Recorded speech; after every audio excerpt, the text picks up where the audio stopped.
Alright guys, I want to do a video review of this 2021 International Pro Star. I believe that's what they call it, the Pro Star. This is the second type of truck I've driven, except for, sorry for the shakiness there, in CDL school, which I did drive a Freightliner in CDL school, but it was very short-lived, of course. I think I was only there for a month. This is the low beam lights, and I'll walk around the back too. Of course, this is the way that Hirschbach does it. There's lights on the back. I know every company does them a little different, but I do want to stress that the truck I drove over the road before this one was the Peterbilt. It was my first one was a 2017 Peterbilt, and then I drove 3 different 19 Peterbilts for TMC, and I enjoyed that truck much more. I will say that. You can hear that beep that it does whenever the lights are on. But I wanted to show that. I'll show the high beams too, actually, in just a minute. But like, pan out. This is what it looks like behind the wheel. It's not a truck I love. Like I said, I can only compare it really to the Peterbilt 379. I may be forgetting. I don't have a lot of trucking experience. I'm not super obsessed with trucks or anything, so I think it was the 389, 379. I think 389. But don't hate me if I don't know the name of all the trucks, man. I'm not a truck nerd like a lot of people are. A lot of people are watching truck videos and they're like, "You don't know the name of this?" And I've been doing this for less than a year now, but I've been driving this truck a little over a month. I'm at 204, 201 right now, if it'll focus on it. It's too bright for my phone, I guess, but I picked this truck up at 195, so that tells you how many miles I put on there. I am okay with the dash. I really don't have any complaints there, apart from, I will say, the Peterbilt had a function where it would tell you how many seconds away, and I did like that. It will say in the bottom right corner how fast the person in front of you is going, and I did like that. I know the newer Peterbilts have that, but mine didn't. Let's turn on our, where is it? Right there. We have that light, and then you press down on it, it'll go red. I'm not sure if that's something that just Hirschbach has done, or if that's in all of them. This is the only one I've driven. The suspension dump is broken. National back order. That's something that I would just want to know if I was going to be buying this truck. The fifth wheel unlock, broken. I don't really care because I always keep my my fifth wheel puller handle with me. I am driving this truck over the road, so I don't have to sleep in it. I mean, not over the road, dedicated, so I don't have to sleep in it. But I'll show that off in a minute. We got a USB here, cigarette lighter, and then cigarette lighter and USB port up there. So you got two of each of those there. A good little cubby under here, as well as this one. Always have my wallet in there, and a pen. So that's nice for holding that. These I'm a fan of. It's very stiff.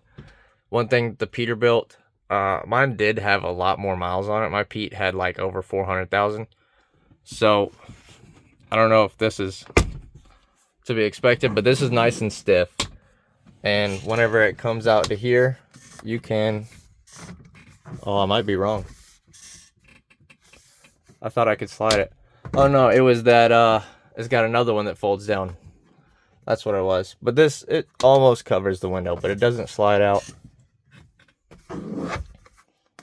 And it actually has a mirror if you like looking at yourself. Real stiff, not gonna fall down when you're hitting bumps. Let me get up here and I will show the storage up top. Like I said, I'm dedicated, so I really don't have to use any of that. Glad to be getting home every day. Not really so sure. If I swap to this one, I can do the bright. Okay. Got that up there. Kind of loud. Sorry if that was loud for you. There's a speaker right there. One on that side too. Got a battery hiding up there. I was wondering what was making that noise. We do slip seating, so sometimes stuff just kind of happens. Nice room here. You can definitely be comfortable in here. I like that they have the cup holders on the side as the controls, because I thought the Peterbilt was dumb in the fact that the controls were on this side, but the cup holders were over here. That was really dumb to me. But you've got these, even a lot of room on this bunk. Windows up here. Let's see, does this all open as one? It does. Okay. All opens as one. I think we're going to... We might swap back to the wide angle lens here. Lots of room here. There's a bar there for hangers. There's your footstep to get up here. You kind of gotta have some upper body strength, of course. It's not a ladder. Another bar in that one for hanging clothes. Pretty roomy. Lots of room in here. They this may be a Hirschbach thing, but there's a fridge here. Like I said, I know every company has things kind of fitted differently. You could put something there, but I feel like I would want that heat exhaust on the back of the fridge. Windows, I like. Easy as crap. Doesn't really get easier than that. Outlet right there, TV mount there. Here's a light with a power button underneath it.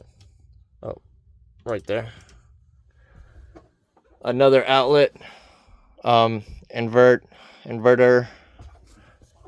easy, air vent, radio control, air control, sleeper dome light, I think. Yeah, still works.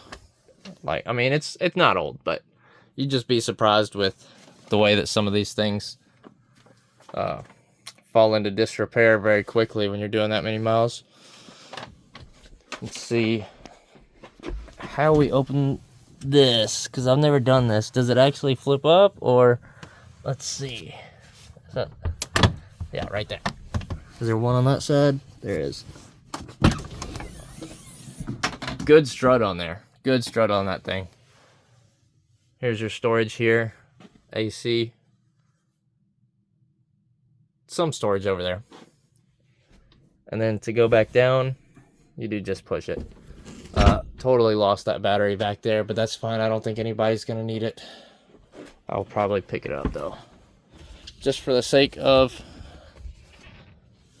keeping things nice. I'll get it in a minute when I'm done with this. But no glove box, of course.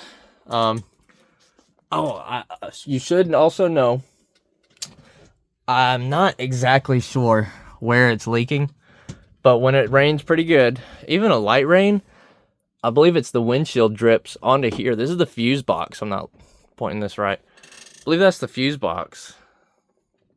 Well, I know this is the fuse box right there, and it drips on it. So something you got to be careful with. I'll leave a rag over it whenever I get out of the truck, and I'll have something here drip on my leg. It doesn't seem like it could drip from there back to my leg. It may be coming from the door. I don't know. But it drips on my leg. Startup procedure. You can crank it before it's done with, well, that's new. High coolant temperature. And it hasn't been running for a while, but it's over 200 degrees. I wasn't, let's turn off and turn it back on, see if that,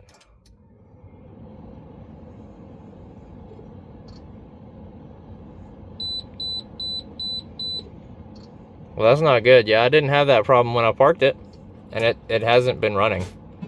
It hasn't ran in maybe 10 or 15 minutes. So yeah, about 15 minutes now. So I'm not sure what's going on with that. Maybe a sensor. I've heard these trucks have sensor problems.